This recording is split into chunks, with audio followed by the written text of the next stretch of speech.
where you just keep pushing yourself up. So we find ways to get their training to be real specific in season, but off season it's all general physical preparation, working on strength, working on speed, building muscle, addressing weak areas. So in season, focus on short workouts and think about optimal workouts, not maximal workouts.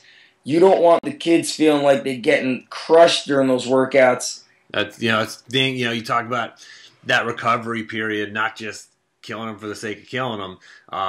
Dan Gable, I think one of the real geniuses of his coaching, having heard him speak several times at the National Wrestling Coaches Convention once, the emphasis that he put on recovery and the emphasis that he put on training for a purpose and not just training just to make your athletes want to puke, but training with a purpose and training with recovery and really planning out your season. I think that's a big part of his genius and a big part of why his guys have always performed, especially in the postseason. Yeah, I wish I would have, when I was younger, all I understood of Dan was saying, Coach Gable saying, out-train your competition. Right, that's all everybody hears, right? It's like, okay, right. You want me to run through that wall, coach? You want me to go head first or shoulder first? So it's not about that's what I did. I said, I lost that match. I'm not going to run 3 miles. I'll run 4 or 5 miles, and I'll jump rope when I'm done.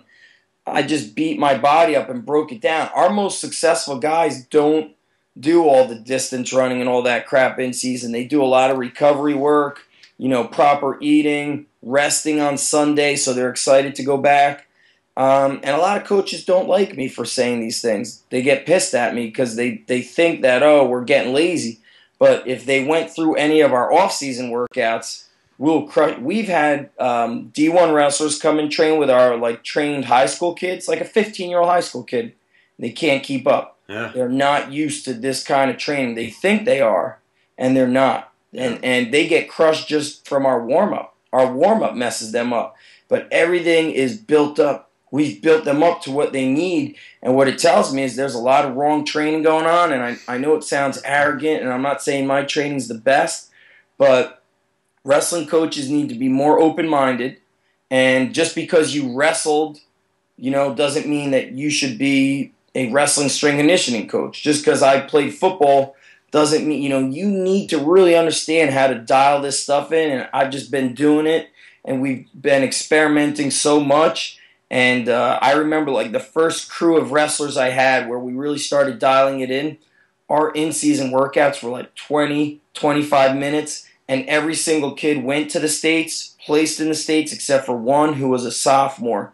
The other kids all qualified for the States, placed in the States, and we had these short workouts. And in the beginning, their parents were kind of bugged out, we're paying for an hour. And I say, you're not, it's not an hour. We do exactly what needs to be done. Anything beyond what needs to be done is overkill and is going to make them worse at wrestling. And one of the dads that, his son is one of the top wrestlers in the country, we had that conversation. He's like, now I trust you. Because in the beginning, he's like, oh my God, we trained. It was 30 minutes, and, he's got to get ready for a national title, and da-da-da. And I said, we didn't need to do any more than what was done. Boom, we got exactly what needed to get done. Now we focus on recovery. It's about just training smarter. And any of the coaches that are willing to listen, I take the time, to talk with them and help them dial it in. And at the highest levels, if you take me to the highest levels of the, D1 wrestlers, or even the, I'll help them dial in their training more. But there's also a point where you're just so goddamn good at wrestling that you could have the crappiest workout, it won't matter. Sure. If you're a great wrestler, you're a great wrestler. And I always say that's number one. You have to be a great wrestler. That's most important. Mm-hmm. Yeah, skill trumps everything, and that's in every sport. Skill trumps everything. You got to be able to blend. And then when you're a great wrestler, or even a good wrestler, and could blend it with an optimal, performance program, then you're going to be deadly. Yeah, you got to mix that, the strength and conditioning, and then the nutrition, and rest and everything else that goes into being a successful athlete, that all plays a part too, and flexibility and recovery from gotta dial it treating in. your injuries, et cetera, et cetera. So Everything. So, You Coach, gotta you were take it watching. serious. Where can they find more information from you?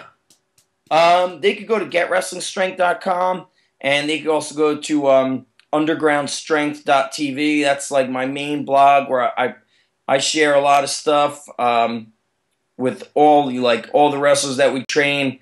And then if they just Google like Underground Strength Gym or go to YouTube, you could see so many videos of our athletes in training. But I explain everything through my blog. They just go to undergroundstrength.tv, and that's like the best place to connect with me. Okay, cool. Well, I'll post that wherever you're watching this. If you're watching this on YouTube or on my blog, I'll post those links down below in the description of this video here. So, all right, Zach. Well, thanks, man. Thanks, Jim. Educational stuff. I think a lot of coaches can get a lot out of this, and hopefully implement some of this stuff sooner rather than later. And as they sort of buy into this more and more, they can they know how to find you now. Cool. Thanks a lot, bro. All right. Thanks, Zach. Thanks.